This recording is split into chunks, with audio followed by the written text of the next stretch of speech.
vous invite à accueillir chaleureusement Monsieur Rodolphe Bouin, président du directoire du Futuroscope, Monsieur Frédéric Bouvier, président du directoire de Sorégie, Madame Pamela Briand, directrice générale de Distance Services et de l'école atypique, Monsieur Alain Lorjou, directeur du site Safran Aircraft Engines à Châtellerault, et enfin Monsieur Stéphane Potier, qui a le plaisir de nous accueillir ce soir, le directeur général de l'Arena Futuroscope.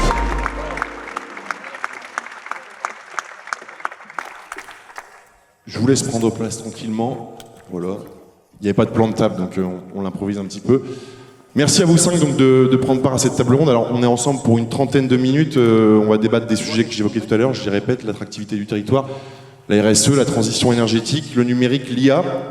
On va essayer aussi d'interroger nos speakers sur des mots inspirants pour vous qui êtes entrepreneurs et qui espérez peut-être suivre les parcours de ces entrepreneurs à forte réussite, on va dire. D'abord, on va peut-être commencer par l'attractivité du territoire, et quoi de mieux pour ça que de m'adresser à Stéphane Potier qui nous accueille. On peut l'applaudir pour ça également. Merci Stéphane. On va parler justement du rôle moteur de l'Arena Futuroscope dans la Vienne, mais avant ça, on va découvrir le portrait de Stéphane en images. Stéphane Potier et je suis le directeur général de l'Arena Futuroscope. J'ai commencé ma carrière dans l'univers du sport, fin des années 2000, en agence d'événementiel, avant de rejoindre le groupe Lagardère Sport et Entertainment. Il faut considérer l'Arena comme un flagship additionnel au parc du Futuroscope ou à d'autres lieux emblématiques de la Vienne pour justement accompagner le territoire au niveau national, parfois international avec certains grands événements sportifs. Donc nous, on est là pour apporter de l'activité économique, bien évidemment, mais également des opportunités de sortie et de business pour l'ensemble de la population de la Vienne. Alors nous sommes une dizaine de salariés permanents à l'Arena. Ensuite, on a une base d'une vingtaine d'intermittents qui travaillent quasiment à plein temps quand on a des événements à nos côtés, plus un certain nombre de sous-traitants, dont le parc du Futuroscope, et ainsi que d'autres sociétés de sûreté et de sécurité. On est globalement une dizaine au quotidien et on monte jusqu'à une centaine sur un événement en fonction de sa dimension. Je suis ravi d'accueillir le MEDEF Live, c'est une première sous ce format chez nous et on va passer un bon moment tous ensemble. Stéphane, une première question en matière d'attractivité. L'Arena est implantée sur ce qu'on appelle la diagonale du vide. Alors pourquoi cette implantation était stratégique? Donc non, l'Arena, elle est dans une diagonale, elle est surtout dans elle a surtout une localisation où on est vierge de concurrence sur notre zone. C'est surtout ça aujourd'hui qui est un élément assez déterminant dans le micro-succès que l'on peut avoir, puisqu'on est bien calé entre Bordeaux et Nantes, en fin de compte, qui sont les deux grosses salles du Grand Arc Atlantique. Donc nous, on est une belle étape pour le touring. Et aujourd'hui, les productions qui s'arrêtent chez nous, elles découvrent cet écrin. Et il y a un véritable plaisir des artistes, c'est quand même ça le plus important. Car cette salle, elle a plutôt été pas trop mal conçue. On a fait quelques bêtises, bien évidemment, mais pas beaucoup. Et donc c'est vraiment la qualité de la salle qui fait aujourd'hui le succès de la programmation que l'on a, parce que nous, notre résultat, c'est la programmation, c'est pas que les chiffres. Alors, l'Arena, c'est une salle de spectacle, on a beaucoup de concerts, beaucoup d'événements culturels, mais c'est aussi une salle destinée au tourisme d'affaires. Et justement, cette filière, elle est en train de se structurer. Quel est le rôle de l'Arena là-dedans? Notre rôle, c'est qu'on est surtout on a la plus grande capacité de la Vienne. Donc c'est un petit peu, c'est quand même ça l'essentiel dans l'écosystème aujourd'hui que Rodolphe, à travers l'association qu'il préside, cherche à développer. Donc nous, on est une vraie offre complémentaire au Palais des Congrès, à d'autres lieux événementiels. Et surtout, cette proximité entre l'Arena et le parc nous permet aujourd'hui de créer des offres assez uniques. Moi, j'ai travaillé longtemps sur essayer d'implanter une Arena chez Disney. J'ai pas réussi, je l'ai fait ici au Futuroscope et c'est ça qui fait quelque chose d'unique. On devient presque une sport et entertainment city avec tout ce qu'il y a sur la zone. Manque plus qu'un stade. Pardon? Manque plus qu'un stade. Quand il y aura un vrai club de foot qui continuera à grandir, oui. Merci Stéphane pour cette première réponse qui dit justement Arena Futuroscope dit, comme vous l'avez dit, synergie avec votre voisin de table et également de site, puisque le parc du Futuroscope est implanté juste à côté. Le Futuroscope, c'est le porte-étendard de la Vienne, à l'échelle nationale, à l'échelle internationale également. Le parc connaît actuellement une dynamique sans précédent, il est porté par un projet ambitieux. On va en discuter dans quelques instants avec Rodolphe Bouin, mais avant ça, on découvre son portrait. Je m'appelle Rodolphe Boin, je suis président du directoire du Parc du Futuroscope depuis 2018 et donc j'ai fait toute ma carrière ici puisque à la faveur d'un stage de fin d'études, je suis arrivé au Parc du Futuroscope en 2000. Le parc a été initié par une grande et belle idée, René Monory et le conseil général à l'époque, a été créé en 1987 pour être la locomotive d'attractivité de son territoire, le département de la Vienne. Donc nous avons pour vocation de développer le territoire, nous avons créé 300 emplois ces dernières années, donc on continue d'être un des fleurons de ce beau territoire qu'est le département de la Vienne. Alors, on est actuellement 1000 équivalents temps plein, dont 550 permanents, des emplois qui ont vocation à être pérennisés et densifiés, avec pas moins de 60 contrats par alternance par an et l'accueil d'à peu près 80 stagiaires tous les ans. Et nous allons en créer d'autres, l'objectif étant de faire en sorte qu'entre 2018 et 2028, on multiplie par 2 les emplois. La formation est très importante au Parc du Futuroscope. On sait d'où on vient, on n'oublie pas les gènes historiques du Parc du Futuroscope. On forme énormément notre personnel, j'en veux pour preuve l'Aquascope, où il nous a fallu former plus de 50 sauveteurs. Le plan d'investissement imaginé en 2018 va se clôturer par la plus grosse attraction que nous ayons jamais faite, le Triangle des Bermudes, qui va voir le jour en juin. Nous préparons la suite qui va être tout aussi ambitieuse puisque nous aurons un grand programme d'investissement. Donc la séquence 25-30 sera aussi soutenue que la très grosse séquence que nous venons de vivre entre 2020 et 2025. Rodolphe, bonsoir. Bonsoir. Alors, on l'a vu dans le reportage, mais on le sait aussi par les chiffres, la croissance est forte en ce moment au Futuroscope, tant en nombre de visiteurs qu'en nombre de chiffres d'affaires. Comment expliquer ce succès et comment le Futuroscope aujourd'hui parvient-il à dynamiser le tourisme régional ? Il n'y a pas de recette et on n'a pas la prétention de l'avoir. On sait en revanche ce qu'on a fait. Ce qu'on a fait, c'est à regarder d'où on vient, c'est à regarder quels sont les chemins possibles en faisant un arrêt sur image, en puisant dans les valeurs, et on essaye de modifier un peu les expériences qu'on crée, parce que les visiteurs nous demandent de la diversité, mais sans jamais injurier les valeurs. Et surtout, 4e point, en prenant des risques. Parce qu'on est une terre particulièrement...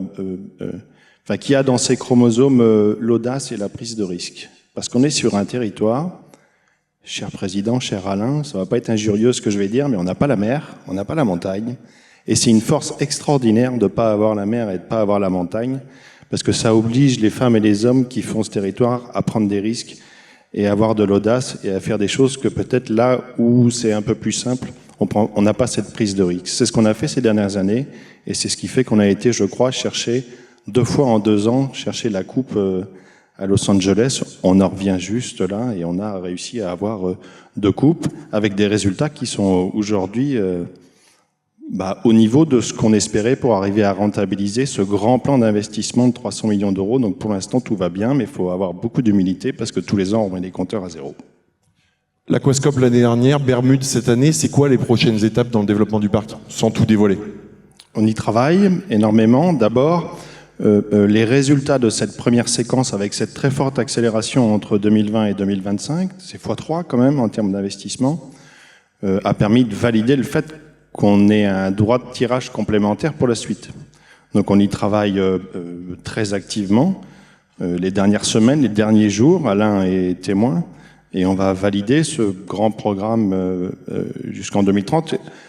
On n'avait pas imaginé qu'il pouvait être aussi ambitieux que ce qu'on va faire. Mais parce qu'on a réussi à délivrer des produits de qualité, on a réussi à prouver, et on a réussi à avoir les résultats qui font qu'on a la capacité de voir encore un petit peu plus loin, un petit peu plus fortement. Et comme je le disais dans la vidéo, la séquence 25-30, elle sera même encore un peu plus ambitieuse qu'entre 2020 et 2025. C'est la force de notre partenariat public-privé, la Compagnie des Alpes d'un côté, le département de l'autre, et la confiance qui nous est accordée. Et nous, notre objectif, et je salue les équipes qui sont dans la salle, c'est d'essayer d'être digne de la confiance qui nous est accordée. Merci Rodolphe. Alors l'attractivité du territoire n'est pas seulement induite par le tourisme, elle l'est aussi par le développement économique, par l'emploi sur le territoire. On va partir 30 km plus au nord d'ici, à Châtellerault, à la découverte d'un des fleurons industriels, l'entreprise Safran Aircraft Engines. On en parle tout de suite avec son dirigeant Alain Lorjou. Alain Lorjou, Safran depuis une vingtaine d'années. Je suis chef d'établissement sur ce site depuis bientôt 4 ans. Il faut voir Safran comme un équipementier aéronautique qui couvre à la fois des pièces, systèmes à l'extérieur de l'avion et depuis 2019 à l'intérieur de l'avion Nous sommes à l'échelle du groupe 100 000 salariés, 53 000 salariés en France et un peu moins de 50 000 dans une trentaine d'autres pays. Nous avons fait le nécessaire pour être certifiés du GEES, label égalité professionnelle homme-femme à l'échelle européenne, qui a permis grand nombre d'actions. 21% des 1100 salariés de cette usine sont des femmes. L'UMM de la Vienne m'a sollicité pour faire des portraits de femmes chez nous. L'action Fier de faire. Nos métiers sont des métiers d'apprentissage long. C'est plus de 400 heures de formation pour avoir une certification. En clair, notre plan de formation est en train de tripler actuellement. Lorsque nous recrutons 100 ou 150 personnes par an ces dernières années et en participant à la création d'un centre de formation mutualisé, nous préparons le bassin d'emploi en termes de compétences à venir via la formation pour les années qui viennent. Alain Lorjou, bonsoir. Je vais rebondir justement sur ce que vous évoquiez pour le bassin d'emploi Châtelleraudais. Quels sont aujourd'hui les besoins de compétences sur ce bassin, avec notamment le secteur de l'aéronautique qui est en plein essor? Alors, je vais parler aéronautique globale en incluant et en permettant de le faire nos collègues de Thales. Sur les métiers Thales, on est sur des métiers d'optronique, d'électronique. Sur nos métiers Safran, nous sommes avant tout une entreprise de mécanique. Nous sommes sur des métiers d'ingénierie comme chez Thales, mais aussi de monteurs aéronautiques, réparateurs de moteurs, le moteur du Rafale par exemple, ou des métiers d'usineurs, des gens qui, par leur savoir-faire, usinent des pièces, réparent des pièces à la tête d'équipements qui peuvent valoir jusqu'à 1 300 000 €. Alors, vous l'évoquez, il faut des besoins en compétences, il faut trouver des talents. Aujourd'hui, comment les attirer et surtout comment rendre le bassin Châtelleraudais attractif? Par une action commune, la plus élargie possible, des entreprises que nous formons et des acteurs locaux, par la formation. Plus on aura d'outils mutualisés de formation, plus nous répondrons au plus grand nombre des entreprises et rendrons ce territoire encore plus attractif. L'idéal, si on se rappelle des pôles de compétitivité qui ont émergé en France il y a quelques années, il y faudrait encore plus de centres de recherche. Dans le combo, acteurs locaux, industriels, entreprises, formation, centres de recherche. Très bien, merci beaucoup Alain Lorjou pour cette réponse à cette question sur l'attractivité. On va terminer ce tour de table sur l'attractivité avec vous, Pamela Briand. L'emploi est au cœur de notre département, mais qu'en est-il de l'inclusion et de l'insertion et notamment du rôle de ces thématiques dans l'attractivité? On va en parler ensemble, mais avant ça, on vous découvre à l'écran. Pamela Briand, je suis dirigeante de Distance Service, une entreprise adaptée pour recruter un minimum 55% de personnes en situation de handicap que j'ai créée il y a maintenant 15 ans. Et l'école atypique, c'est une structure qui va fêter ses 4 ans. C'est un organisme de formation et CFA qui crée des parcours de formation adaptés pour les personnes atypiques. À la base, j'étais dans le commerce, j'étais aussi sensibilisée plutôt dans le social. Et donc le modèle alliant social et économique m'a vraiment plu. Alors CDD Tremplin a été créé lors de la réforme des entreprises adaptées en 2018. On embauche des personnes en situation de handicap et les accompagne vers une entreprise dite classique. On travaille effectivement avec Armatis qui se sont engagés à recruter au moins nos 30% d'obligations de sortie positive de nos collaborateurs. Donc il y a 15 ans, quand j'ai créé Distance Service, c'était innovant, ça l'est toujours aujourd'hui. Ça a permis de mettre en avant effectivement l'entrepreneuriat féminin, social. Et c'est vrai qu'avec nos différentes innovations, ça permet de mettre en avant la Vienne. Alors Distance Service aujourd'hui a été développé dans la Vienne et aujourd'hui on est sur 70 collaborateurs sur la Vienne, mais on s'est également développé sur d'autres départements. Donc aujourd'hui on est un groupe d'une centaine de personnes.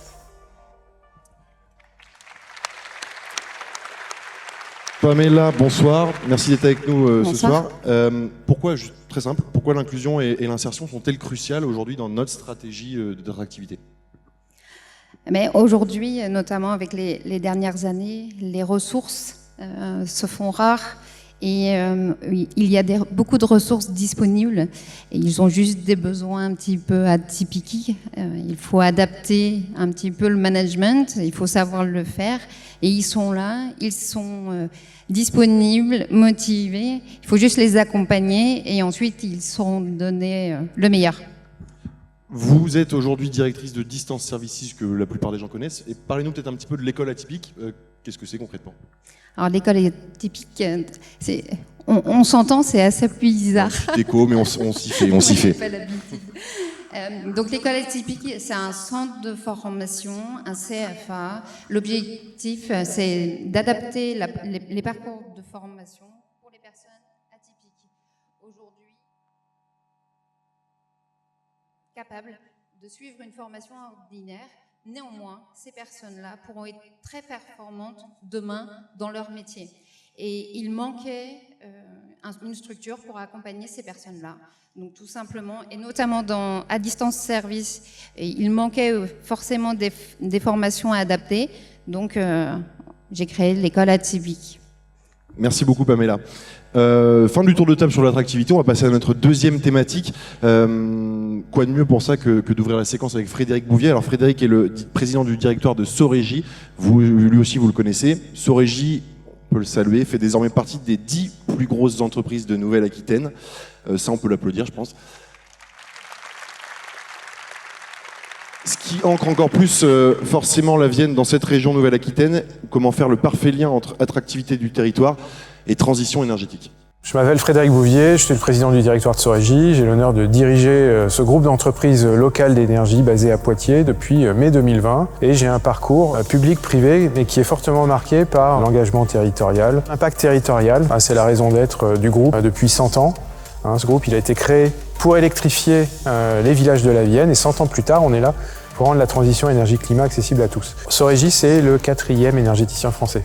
Dans ça, il faut en être très fier parce que c'est basé ici chez nous à Poitiers. Alors c'est 500 collaborateurs, mais c'est aussi une présence sur toute la chaîne de valeur de l'énergie. En fait, on a au moins une dizaine de métiers dans l'entreprise. C'est extrêmement diversifié. Donc il y a beaucoup de formations en interne, notamment sur les métiers les plus techniques. Et puis ensuite, on va avoir toutes ces activités trading, commerce, au marketing, et puis à toutes les fonctions support qui sont exercées pour le groupe et l'ensemble de ces entreprises. On investit 200 millions d'euros chaque année dans le territoire pour produire des énergies renouvelables, pour gérer des réseaux de distribution d'électricité, et puis pour créer des offres commerciales, notamment dans la fourniture d'énergie, dans la mobilité électrique, qui vont contribuer à cette fameuse décarbonation de notre économie, à la compétitivité des acteurs économiques et au pouvoir d'achat des habitants dans la Vienne. Frédéric, bonsoir. Bonsoir. Alors, je le disais, vous êtes président du directoire du groupe Sorégie, qui fait partie des 10 premières entreprises de Nouvelle-Aquitaine. Pouvez-vous nous parler de cette stratégie que vous mettez en place et surtout des défis de demain liés à la transition énergétique ? Oui, comme je l'indiquais dans le film, notre mission, c'est vraiment de rendre la transition énergie-climat accessible à tous, essayer de construire autour des énergies renouvelables un futur plus désirable, à la fois pour les entreprises, pour les citoyens, pour les collectivités locales, bref, pour tous les acteurs de cette fameuse transition. Donc très concrètement, on a un modèle économique absolument unique. On intègre les énergies renouvelables sur toute la chaîne de valeur de l'énergie, c'est-à-dire qu'on produit des énergies renouvelables. On est une plateforme de solutions pour tous les producteurs d'énergie renouvelable partout en France. Et puis on va intégrer cette énergie dans des offres commerciales, territoriales, innovantes et également partout en France. Voilà, donc c'est 300 000 clients, 200 millions d'euros d'investissement chaque année, on l'évoquait. Et je voudrais prendre un exemple autour de la mobilité électrique. Dans notre mission, on contribue à l'électrification des usages. Ça, c'est la clé pour la transition énergie-climat, mais on pense aussi qu'à moyen terme, c'est la clé pour la compétitivité des entreprises ici présentes et pour le pouvoir d'achat des citoyens. Mais il y a des obstacles à ça. Par exemple, il y a des obstacles à la pénétration du véhicule électrique. Eh bien, moi, je suis très fier, en tant que président de l'Alterna Énergie, d'annoncer qu'aujourd'hui, on a lancé une nouvelle offre pour les particuliers, 100% véhicules électriques, qui permet à tout particulier qui y souscrit de bénéficier de tarifs extrêmement compétitifs sur les heures super creuses qui correspondent aux heures auxquelles on produit dans le groupe des énergies renouvelables, du photovoltaïque au printemps et en été, la journée, et puis de l'éolien l'automne et en hiver, la nuit. Et donc ça, ce sont des offres très innovantes et c'est très concret en termes de contribution. Merci beaucoup Frédéric. Alors, on a vu une locomotive en matière de transition énergétique dans le département. Le Futuroscope en est une également. Comment vous travaillez, Rodolphe, vers la neutralité carbone et surtout, quelles sont les initiatives vertueuses que vous avez mises en place, notamment en matière de gestion de l'eau ? Notre objectif, c'est plus un objectif parce que maintenant notre trajectoire elle est tracée, c'est d'être zéro net carbone fin 2025 et on sera les premiers à avoir fait ça. Et c'est une histoire un peu particulière parce qu'en fait on a décidé d'investir dans ces énergies-là pour arriver à ce résultat-là pour des raisons qui sont pas complètement avérées. On s'était dit il y a 7-8 ans, tout le monde est sensibilisé à cette dimension-là et les visiteurs vont choisir leur destination en fonction du bilan carbone. À cette heure-ci, en fait, les visiteurs, dire un peu, ils s'en foutent complètement. Donc on a investi dans tout ça, et en fait, ils ne regardent pas, parce que nous, on fait du divertissement sur 1 jour, 2 jours, 3 jours maintenant, et en fait, c'est le moment où justement, on mange l'entrecôte avec la maillot, et on ne regarde pas l'énergie, parce que toute l'année, en fait, on regarde un peu tout ça. C'est un peu la parenthèse. Et on a eu raison de le faire, parce qu'en fait, on arrive à ce résultat-là, pour 2 éléments qui sont des objectifs qui n'étaient pas forcément les objectifs initiaux, c'est que ça commence à créer de la fierté en interne, sur les salariés qui disent bah vous faites quand même des choses qui sont quand même bien. Et puis moi j'avais pas compris que potentiellement on a gagné de l'argent sur la facture énergétique, et on a eu raison de le faire, et je remercie ceux qui ont fait le siège de mon bureau en me disant qu'il fallait des investissements pour faire ça. Je les ai renvoyés 10 fois, 15 fois, 20 fois, et puis comme ils sont un peu acharnés et un peu ils ont vraiment été très très forts, donc on y a été, et donc on arrive à un résultat qui sera bon. Et puis je rajouterai également, parce que c'est très important, et parfois on est contesté sur le sujet, qu'on est très vertueux sur l'eau également, et qu'on arrive à baisser notre consommation d'eau potable, alors même qu'on a ouvert un 2e parc aquatique à la faveur de systèmes qui sont innovants, puisqu'on a la chance d'avoir des nappes phréatiques qui sont juste en dessous. On va les chercher, on les traite, on les utilise une première fois, une 2e fois, une 3e fois, on les retraite et on les remet dans le milieu naturel. D'ailleurs, dans la réflexion autour de Bermude, c'était un sujet central, cette gestion de l'eau. Oui, évidemment, parce qu'on refait une attraction qui est censée consommer et qui utilise de l'eau, mais tout a été créé pour faire en sorte qu'on utilise l'eau du parc aquatique pour le déverser dans le triangle des Bermudes. Ça passe ensuite dans la phytoépuration. Je vois Christine qui est là, je ne sais pas si c'est les bons termes, mais en tout cas, on la traite avec des plantes et elle revient en milieu naturel. Merci Rodolphe. Stéphane, autre enjeu autour de la gestion, on va dire de la transition énergétique pour les salles de spectacle, les bilans carbone des tournées. Vous avez accueilli il n'y a pas très longtemps Chaka Ponk qui a annoncé ne plus vouloir faire de tournée pour limiter son impact carbone. Est-ce que ça, c'est une menace pour demain, les grands événements, ou est-ce qu'il va falloir se réinventer et trouver des solutions ? Il y a 2 sujets. Nous, ce qu'on maîtrise assez bien, c'est la consommation et ce qu'on produit comme énergie dans la salle. Donc ça, on travaille avec le parc du Futuroscope qui assure la maintenance du bâtiment et notamment la fourniture de chaleur chez nous. Et là-dessus, c'est assez vertueux puisqu'ils sont très attachés à faire en sorte que nos factures d'énergie soient les plus basses possibles, ce qui est très bien pour nous. Donc là-dessus, nous, on essaye d'être exemplaires au quotidien. Ensuite, les tournées, on a beaucoup moins de maîtrise, bien évidemment, tout en sachant qu'il y a quand même 2 éléments qui sont énergivores dans une tournée. C'est le transport des spectateurs et des fans, qui représentent un petit peu plus de 50% du bilan carbone d'une tournée. On est dans une région, ou en tout cas dans un lieu malheureusement qui est assez peu desservi par du transport de masse ou des transports en mode doux. Donc en effet, pour l'instant, nos spectateurs, nos visiteurs, ils ont un bilan carbone qui ne doit pas être exceptionnel, mais c'est également la particularité du territoire. On va chercher les spectateurs un petit peu dans toute la Vienne. Et après, il y a les tournées qui ont pris conscience, bien évidemment, de l'impact de leur consommation globale et de leur bilan carbone. Et là, il y a plusieurs éléments. Il y a eu de très gros progrès technologiques en matière notamment d'utilisation du light, de la lumière. Et en effet, l'apparition du LED maintenant a considérablement réduit la facture d'énergie des tournées. Donc ça, c'est un élément qui n'est pas neutre. De la même manière, comme on est dans une économie qui est très serrée, la nôtre, mais également celle des producteurs de spectacles, il y a une tendance, en effet, qui est assez forte et qu'on voit apparaître, et on le voit avec des tournées comme Indochine ou la prochaine de Florent Pagny. Les producteurs veulent s'installer dans des salles et y rester plusieurs jours, afin justement de mieux amortir les coûts de la tournée. Donc en effet, pour nous, ça risque d'être un handicap, parce que ils vont faire 10, 12 villes, et quand même le Poitiers, Grand Poitiers, on est en gros la 26e aire urbaine de France, donc on ne rentre pas nécessairement directement dans les 10 sites retenus. Donc à nous de travailler sur d'autres leviers pour séduire les productions, pour qu'elles viennent chez nous. Mais aujourd'hui, l'économie d'une tournée, elle est, on fait un métier d'épicier, nous, donc on regarde tous les coûts et à la fin d'un show, sur une facture finale, quand on arrive à réduire même de 100 €, où on fait une remise au producteur d'une somme relativement modeste à nos yeux, ou en tout cas, ou à vos yeux, c'est hyper important. Donc, il y a un cercle vertueux qui est en train de se mettre en place pour limiter les coûts, et donc ça limitera également les coûts de production et l'impact carbone des tournées. Merci Stéphane. On va passer à notre troisième thématique. On a parlé d'attractivité, on a parlé de RSE, de transition énergétique. On va maintenant parler de numérique et d'IA. Alain, quel processus de production et quelle technologie IA avez-vous intégré chez Safran? Alors, on a pris les virages aujourd'hui par les data scientists du traitement de l'information du big data, notamment sur nos fabrications de pièces et de systèmes aéronautiques. On est en train de prendre le virage du digital.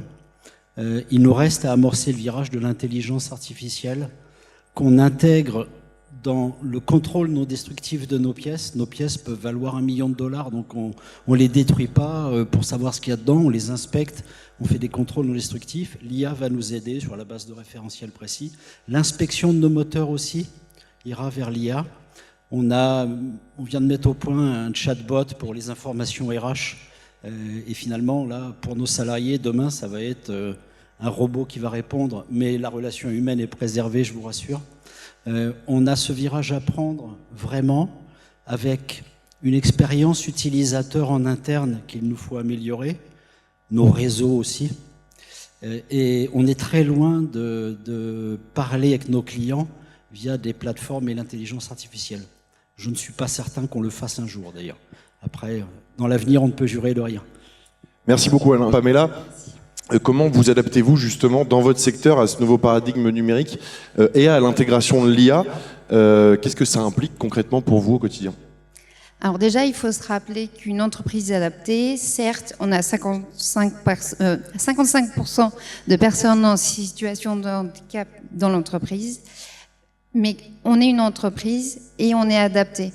Et puisqu'on est une entreprise adaptée, il faut qu'on soit encore plus performant que les autres entreprises, puisque néanmoins, il y a toujours la vision de faire travailler des personnes en situation de handicap. Donc, il faut aller toujours plus loin. Et forcément, aujourd'hui, l'IA, notamment, va venir nous aider à aller plus haut, plus loin, notamment sur plusieurs sujets, aider nos équipes à aller plus vite, les aider au quotidien, mais également sur toute la partie apprentissage, parce qu'on peut avoir des collaborateurs ou des apprenants qui peuvent avoir des problématiques de mémoire, par exemple, et l'IA va pouvoir venir les aider pour que demain, ils soient dans vos entreprises et pas dans la mienne.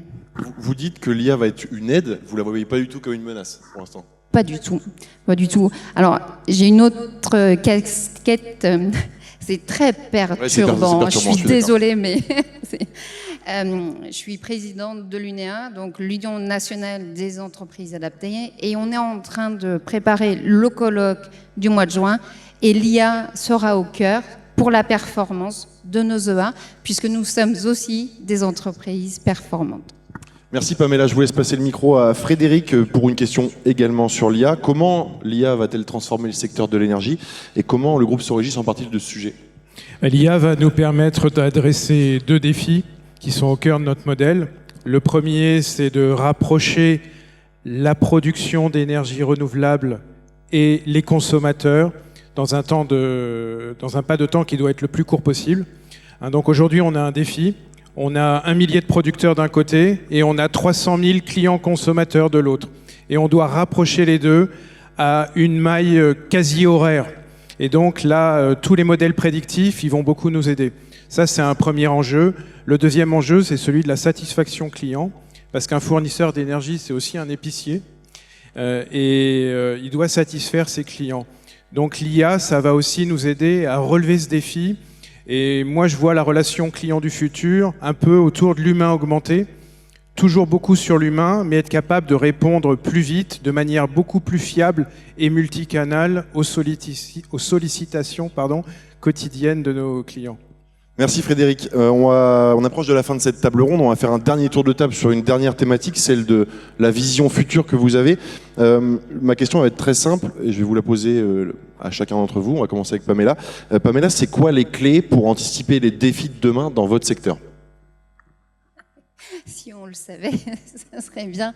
Je pense qu'il faut au quotidien déjà avancer en fait et prendre les sujets qui arrivent au fur et à mesure. Nous, sur la partie entreprise adaptée, on a énormément de réformes ou d'obligations réglementaires. Donc le fait de travailler notamment à l'UNEA nous permet d'avoir les informations. Et par rapport à notre secteur, on a forcément des partenaires avec qui on travaille et avec qui on a confiance pour nous permettre d'avancer au mieux. Frédéric, même question. Bon, moi, je vais répondre en tant que dirigeant, pas au nom de l'entreprise. Je pense qu'un dirigeant ne doit pas penser le futur comme un algorithme le ferait. Il doit penser out of the box. Donc, il ne doit pas avoir la tête dans le guidon, contrairement à tous ses collaborateurs. Alors, je sais, c'est un peu facile. Moi, j'ai 500 collaborateurs et j'ai une équipe de direction avec moi qui est très importante. Mais bon, voilà, moi, je reste le plus possible out of the box pour essayer d'être moins la tête dans le guidon et penser un peu plus le futur. Et puis, un apprentissage du Covid, il faut penser l'imprévisible. Hein. Et donc, je pense qu'il faut avoir un raisonnement un peu utopique, dystopique. Et donc, d'ailleurs, ça va être, je fais du teasing, un des thèmes de notre célébration des 100 ans de Sorégie le 19 juin prochain. Il faut imaginer les scénarios à 30 ans dans le secteur de l'énergie, en pensant des choses qui sont inimaginables. Voilà, donc c'est un peu ce qu'on essaie de faire chez Sorégie. Merci Frédéric. Est-ce que je peux vous demander une dernière fois d'emmener le micro à Stéphane pour cette question que je repose également. Quelles sont les clés, Stéphane, pour anticiper les défis des années à venir dans le secteur du grand spectacle ? Les clés, c'est déjà qu'on comprenne bien dans l'environnement dans lequel on évolue. Nous, on pense qu'on va devoir bientôt se transformer en producteur de spectacles. Et partager le risque avec les producteurs et les promoteurs. Donc à nous de nous inventer un nouveau métier également, de ne plus faire uniquement que de l'accueil et de la satisfaction du public qui vient chez nous. Mais il va falloir qu'on crée probablement nos propres événements et qu'on les propose au public. En tout cas, c'est la vision que j'ai, moi. Alors, nous, on est tout petit, on n'a pas beaucoup de collaborateurs, donc je suis plutôt in the box qu'out of the box avec mon équipe. Mais c'est comme ça qu'on essaye de se réinventer, en tout cas en cherchant toujours à comprendre l'environnement dans lequel on évolue et surtout à bien comprendre les attentes des artistes et des producteurs que l'on a autour de nous. Rodolphe, même question, quelles sont les clés pour durer dans le secteur du tourisme aujourd'hui ? Ça, c'est une super question. Faire fi de la conjoncture, parce que sinon on ne fait rien. Continuer à suivre ses intuitions et ses convictions, prendre des risques. Et à l'heure de l'intelligence artificielle, placer encore et toujours l'humain au centre de tout. Merci, ça fait beaucoup de messages que certains peuvent interpréter pour les apporter dans leur propre entreprise. On va terminer ce tour de table avec Alain Norjou. Dans le secteur de l'aéronautique, alors on imagine Alain que ça va être un secteur en expansion encore sur les années à venir. Qu'en est-il? Comment le percevez-vous? Quelles vont être les clés pour durer? Au-delà de l'écho, je vous remercie d'avoir répété 5 fois la question. Bref, nous sommes effectivement une entreprise d'ingénieurs, industriels, d'ouvriers, de haute technologie. Nos premiers défis concernent l'évolution technologique de nos produits. Et j'ajouterais lutter contre ce bashing très européen de l'aviation. Pourquoi je dis très européen? L'année dernière en Chine, un concurrent de l'Airbus A320neo est né, a été certifié. Et le concurrent aussi du Boeing 737 MAX. Ça veut dire que la classe moyenne chinoise, 700 millions d'habitants, a envie de visiter son pays immense, l'Asie du Sud-Est et au-delà, avec son avion. Il s'appelle C919. Et donc cette feuille de route technologique, aux États-Unis, il y a des gens qui ont un avion stationné dans leur garage. Donc assumer l'évolution de nos défis technologiques sur nos produits. C'est peut-être la fin du turboréacteur parce qu'on mettra une turbine sous l'aile si on y arrive, nous, Safran et Airbus, demain avec Boeing. C'est des carburants de substitution qui existent aujourd'hui, qui ne sont pas assez utilisés. et peut-être, mais là on est à 2035 minimum, une propulsion hydrogène pour un moteur d'avion.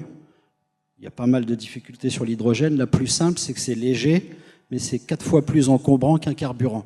Donc il faut un stockage de l'hydrogène 4 fois supérieur sur l'avion, compliqué. Donc assumer cela, c'est le défi technologique. L'autre défi à l'échelle de notre groupe, 100 000 salariés, dont 53 000 en France, 120 usines en France, 240 dans le reste du monde, c'est profiter les uns les autres des expériences acquises. Et pour nous, salariés français, ne pas regarder avec ce brin de « on va t'aider », toi au Mexique, toi au Canada, toi à Pékin. Non, on s'aide mutuellement et on profite mutuellement les uns des autres dans les défis qui sont devant nous. Merci Alain, merci à tous les 5 d'avoir pris part à cette table ronde. Alors on a touché du doigt seulement les thématiques. On les a un petit peu survolées, on n'est pas rentré forcément dans le détail, mais c'est le but de cet événement, c'est aussi de susciter des réflexions chez vous et surtout de susciter de la discussion après dans la deuxième partie avec nos invités qui seront là pour discuter avec vous. En tout cas, merci à tous les 5, je vous laisse regagner le public sous les applaudissements.